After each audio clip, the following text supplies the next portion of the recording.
Sensation, le MAG. Bonjour à tous, bienvenue sur Sensation en association avec TV78. Je suis aujourd'hui avec Richard Delepierre, vice-président au conseil départemental des Yvelines, délégué aux mobilités et aux transports. Bonjour. Bonjour. Alors le département des Yvelines est un vaste territoire où de nombreux touristes se rendent chaque année. Et quand ce n'est pas le tourisme, ce sont tout simplement les franciliens qui empruntent les transports en commun et les routes des Yvelines. Quels sont vos objectifs et ambitions au quotidien dans le département ? Alors la priorité du département, c'est d'abord d'entretenir son patrimoine, ses infrastructures, et évidemment les 1600 km de voies départementales sont au cœur de l'action quotidienne des services du département. Et puis on mène également des développements d'infrastructures pour tenir compte des modifications de comportement, des infrastructures qu'on a. Elles sont là parfois depuis plusieurs dizaines d'années. Et donc les besoins de mobilité des Yvelinois et des Franciliens qui transitent par le département évoluent. Donc on essaie aussi de s'adapter à la vitesse où on peut porter ce type d'aménagement. On essaie de faire évoluer le réseau. Et l'autre volet, évidemment, c'est la promotion du transport public et notamment la contribution importante que le département apporte au financement d'opérations comme la réalisation de la ligne T13. On vient de se faire livrer, après de très longues années d'attente, le premier tronçon, mais on travaille dès à présent sur la prolongation de la ligne T13 vers le nord du département, donc financement d'études, réalisation de travaux. Et puis le département accompagne de manière conséquente la fin de l'opération des halls, qui est évidemment une opération extrêmement structurante, sur lequel à la fois on cofinance une partie de la réalisation de l'infrastructure ferroviaire, et puis on investit sur tout ce qui va faciliter l'accès aux gares, puisqu'on considère que c'est vraiment la responsabilité du département de s'occuper notamment de ce qu'on appelle le dernier kilomètre, donner envie aux Yvelinois de déposer leur vélo, leur voiture, leur trottinette près d'une gare et de continuer en train. Donc, parce qu'on sait que beaucoup d'Yvelinois n'ont pas le choix, ils sont obligés pour partir de chez eux, puisque vous l'avez dit, c'est un territoire vaste et un peu rural. Il faut pouvoir arriver à proximité des lieux de transport en commun, se garer, être sûr de retrouver son véhicule le soir en bon état. Et voilà, tout ce travail-là ne se fait pas par l'opération du Saint-Esprit. Et donc au-delà des sommes extrêmement importantes mises dans les infrastructures ferroviaires, eh bien, la question des gares et de l'aménagement autour des gares est un sujet qu'on travaille évidemment avec les communes, mais sur lequel le département est soit aménageur, soit cofinanceur. Justement, vous avez dit, donc les Yvelines, c'est aussi très rural. Est-ce que vous estimez malgré tout que l'offre en transport en commun est suffisante ou est-ce qu'il faudrait aller un peu plus loin dans les prochaines années ? Alors elle est clairement insuffisante et puis soyons honnêtes, la densité de population dans une partie de notre territoire ne permettrait pas et ne permettra sans doute pas avant de longues années de rendre équilibré des dessertes de transport public. Pour autant, on travaille vraiment avec les communautés de communes, les communautés de déclaration et Île-de-France Mobilité, qui est l'autorité organisatrice. Alors, Île-de-France Mobilité, il y a des élus de tous les départements. Donc, le département, il siège, c'est Patrick Stefanini qui représente le département.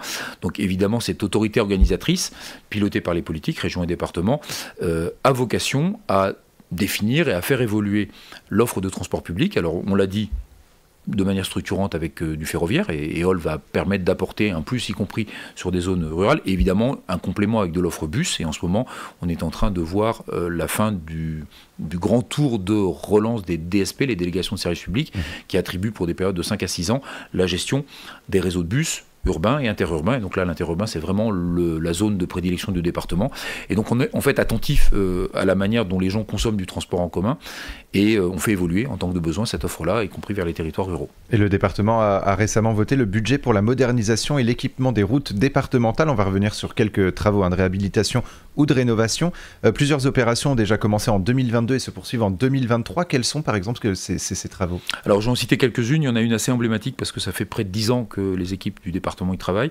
C'est l'aménagement d'un diffuseur qui est à Vélizy-Villacoublay, au sud du centre commercial, et donc qui va permettre de passer enfin sous l'autoroute sans prendre le terrible échangeur de Vélizy-Villacoublay que tous les apprentis du permis de conduire connaissent parce qu'il y a un centre à proximité.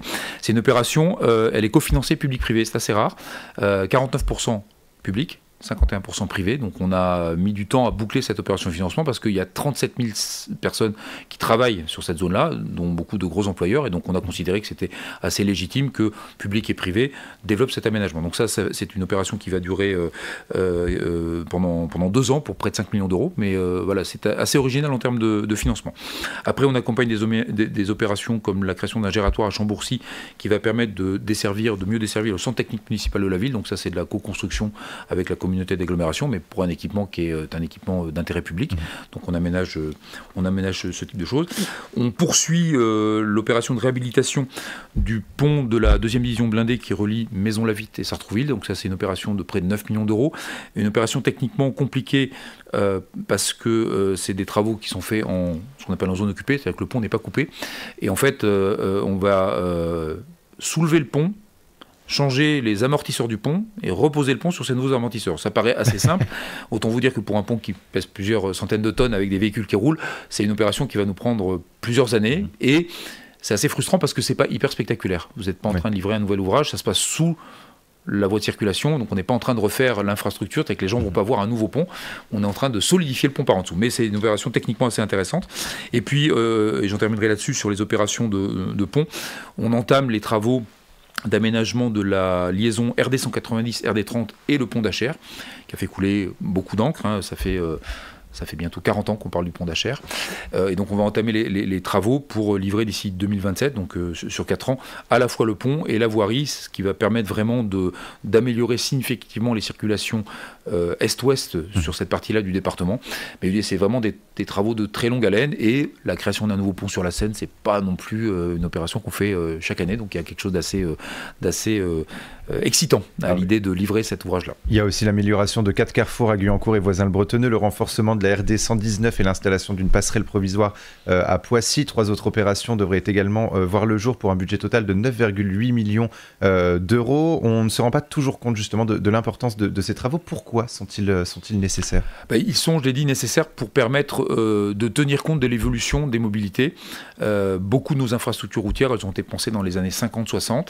Certaines ont été pensées mais n'ont pas été faites, donc elles manquent aujourd'hui, et puis les règles ont changé, les contraintes environnementales sont beaucoup plus fortes que dans les années 50-60, et pour autant, si on ne fait rien, on sait que dans 5 ou 10 ans, il y a des zones qui vont être complètement embolisées, et donc on essaie d'anticiper pour corriger ce qui peut l'être. Alors on le corrige de 2 manières, en investissant effectivement dans des infrastructures routières, mais elles sont de plus en plus compliquées à insérer dans le paysage, et en incitant par de l'investissement dans les transports publics nos administrés, nos concitoyens, à continuer à se déplacer, mais autrement. Et donc on en revient aux grands projets d'infra ferroviaires qui, demain, vont venir irriguer de manière plus efficace le département, et sans doute permettre à des gens qui aujourd'hui utilisent intégralement la voiture de faire une combinaison voiture-transport public. Et une des grandes inquiétudes dans les Yvelines, c'est par rapport aux Jeux Olympiques et Paralympiques qui approchent, et certains Yvelinois donc, sont inquiets. Déjà dans les transports en commun, le risque est d'avoir une affluence extrême, avec une cohabitation entre les visiteurs des JOP 2024 et les travailleurs. Et dans un second temps, une information qui est passée un petit peu inaperçue, mais c'est la restriction de plusieurs axes routiers en Île-de-France entre juillet et septembre. Le département des Yvelines semble touché, en tout cas aux dernières nouvelles. On a l'axe qui relie Boulogne-Billancourt à Rocancourt qui sera fermé. Le deuxième axe se situe à Saint-Quentin en Yvelines qui relie Bailly et Montigny-le-Bretonneux. Comment est-ce que vous pouvez rassurer justement les Yvelinois qui iront travailler à cette période-là en se disant ils vont quand même pouvoir aller au travail malgré le monde ? Alors ils pourront aller au travail. On va remettre les choses en perspective. Effectivement, vous l'avez rappelé, il y a 2 épreuves. Il y a les JO classiques, entre guillemets. Ceux-là ont lieu la première quinzaine d'août. C'est normalement la période où les franciliens sont plutôt en congé, pas tous, mais plutôt en congé. Donc la cohabitation entre les actifs qui travaillent en Île-de-France et le public, dont on espère qu'il sera quand même assez nombreux. Hein. On attend sur le site du château de Versailles, par exemple, 14 000 visiteurs par jour et 40 000 le jour du cross. Donc on sait, on a la volumétrie parce qu'il y a des billets vendus, donc on sait ce qu'on doit accueillir comme visiteurs. On sait que c'est une période de l'année où on a effectivement un moindre besoin en termes de déplacement pour les actifs. Donc cette partie-là ne nous inquiète pas trop. Celle qui nous inquiète un peu plus, ce sont, vous l'avez rappelé, les Jeux paralympiques, parce qu'eux, ils ont lieu juste à la rentrée scolaire. Et là, ça va être un peu plus compliqué de faire cohabiter tout le monde, mais chaque jour suffit sa peine. On travaille en ce moment donc effectivement aux modalités de transport des sportifs, de tous les gens qui vont travailler autour des JO et puis du public, en tenant compte, vous l'avez dit, d'un certain nombre de restrictions. Alors vous avez évoqué des axes qui seraient possiblement condamnés. Vous n'avez pas évoqué des voies qui vont être dédiées au covoiturage sur des autoroutes. Certaines irriguent le département. Et puis effectivement, le principe général qui est retenu par le Comité international olympique, c'est que le public est invité à se déplacer massivement en transport en commun. Donc normalement, il y aura peu, mais on sait qu'il y en aura. On sait qu'il y en aura, donc on travaille avec les villes concernées, et évidemment le Vélodrome de Saint-Quentin et les épreuves qui auront lieu au château de Versailles sont 2 spots sur lesquels on travaille depuis maintenant plusieurs mois, mais là on rentre vraiment dans la partie extrêmement fine puisque les règles du jeu sont à peu près stabilisées, et donc on est en train de travailler au report modal entre l'arrivée en train qui va être privilégiée pour beaucoup de touristes, la fin de parcours, en vélo notamment, où on va mettre en place sans doute des services de vélo, puisque les voies elles sont interdites à la circulation, mais peut-être réservées pour certaines au mode doux. Justement, on pourra de toute façon en revenir dans une autre émission pour parler plus en détail de tout ce que vous avez prévu pour faciliter, on va dire, au maximum la vie des visiteurs, et enfin la mobilité des visiteurs et des Saint-Quentinois et des Yvelinois. On reparlera également dans une autre émission de la rénovation des pistes cyclables voulues par le département. Merci beaucoup, Richard Delpierre, d'avoir été avec nous sur Sensation. Pour plus d'informations, on peut se rendre sur le site yveline.fr, et pour revoir ou réécouter cette émission, rendez-vous sur notre site et notre application Radio Sensation.